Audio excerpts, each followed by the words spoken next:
saya perkenalkan diri karena yang hadir di sini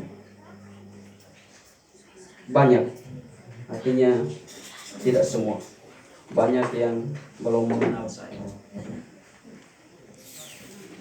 Nama lengkap Yanuarius Jemi Tapuli, biasa dipanggil Jemi di rumah. Di seminari tinggi novisiat mereka kenal saya James, sehingga kalau panggil Jamie orang tidak kenal. Kalau di rumah mungkin, di konteks keluarga orang kenal. Saya lahir 16 Januari 1990 di Biuduk Poho, lanjutkan ke SMP. Waktu itu mau ke seminari, saya coba tanya bapak bilang tidak usah. Kami 7 bersaudara, 5 perempuan, 2 laki-laki. 2 di atas saya perempuan, saya ketiga, keempat perempuan, 5 laki-laki, dan 2 di bawahnya perempuan. Karena itu menjadi benar alasan bapak tidak mau, karena saya laki-laki sulung. Waktu mau dapatkan saya, mereka novena. Novena setengah mati, Tuhan ambil pulang. Ya. Saya sampaikan kepada bapak, mama sah-sah saja, tapi bapak bilang tidak usah. Bapak memberikan keberatan bahwa di seminari tuntutan tinggi, disiplin tinggi, pasti kau tidak bisa. Kau pasti orang keluarkan kau. Kalau yang lain, mereka bilang maju saja, ke sana saja, kau pasti bisa. Asal bapak bilang kau pasti tidak bisa. Waktu urus surat lamaran, saya urus sendiri. Surat di dokter saya urus sendiri, pastor paroki urus sendiri, dan saya serahkan berkas-berkas itu ke seminari. Bapak tidak tahu, mama yang hantar. Selama di seminari bapak tidak pernah kunjung. Teman-teman ejek saya, kamu bapak ini kau sampai mau tamat di seminari bapak tidak pernah kunjung. Mama yang selalu kunjung saya. Tetapi setelah itu saya lihat bahwa bapak tidak kunjung. Setelah itu saya refleksikan bahwa bapak tidak kunjung supaya kita mandiri, menjadi orang yang mandiri, teguh. Setelah itu saya memilih SPD. Saya lanjutkan di novisiat Nenu. Ada teman-teman yang ke Kuwut, Manggarai. Dan setelah 2 tahun saya lanjutkan ke Ledolero, studi S1 filsafat selama 4 tahun. Dan setelah itu saya praktek di pondok pesantren Wali Sanga Ende. Saya bekerja dengan saudara-saudara kita yang beragama Islam. Mereka terima saya dengan sangat baik sebagai saudara. Itu di kaki Gunung Meja. Kita hadir di sana dengan dialog, membangun dialog antar agama. Dengan siapa saja kita membangun dialog kemanusiaan, membantu mereka yang terlantar, yang tidak ada orang tua. Hanya harapan satu-satu, mereka dimasukkan ke pesantren supaya bisa bersekolah. Kita hadir di sana untuk memberikan perhatian kepada mereka. Setelah itu saya kembali dan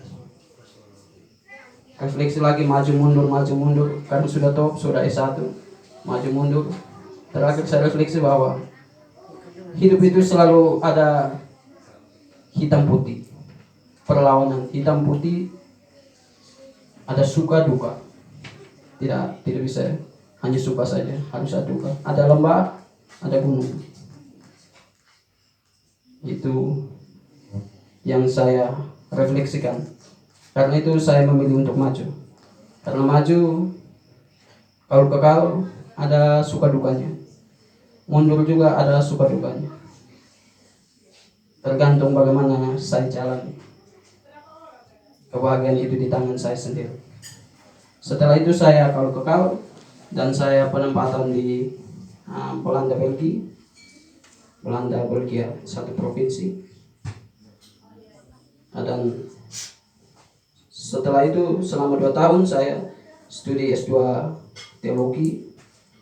Setelah itu saya selesaikan dan saya ditabiskan menjadi diakon.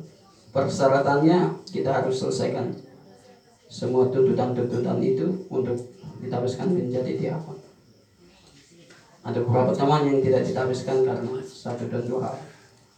Dan setelah itu saya praktik di Paroki Santo Martinus Hinga Adonaro. Hinga. Ya. Mereka terima saya dengan sangat baik. Mereka menjamu saya dengan moke dan kelapa. Selama 1 bulan saja. Mereka bilang kenapa tidak 3 bulan, 6 bulan. Saya bilang corona ini. Dan ada orang yang bertanya, waktu saya ke sana dia tanya pastor paroki, diakon itu perempuan atau laki-laki? Itu dari saudara-saudara kita yang beda gereja. Dan saya pahami bahwa ada diakon laki-laki dan diakon perempuan. Setelah itu saya kembali dan ditabiskan di Noemeto. Dan waktu misa syukur di Birufoho, Malaka, perbatasan 3 kabupaten, TTU, TTS, dan Malaka sendiri, paling ujung. Dan setelah itu saya malam hari ini berada di tengah-tengah Bapak Mama sekalian untuk membagikan kasih di bawah tema moto saya, kasihilah sesamamu manusia. Setiap orang yang saya jumpai saya harus mengasihi mereka tanpa membeda-bedakan berdasarkan status, agama, ras, suku.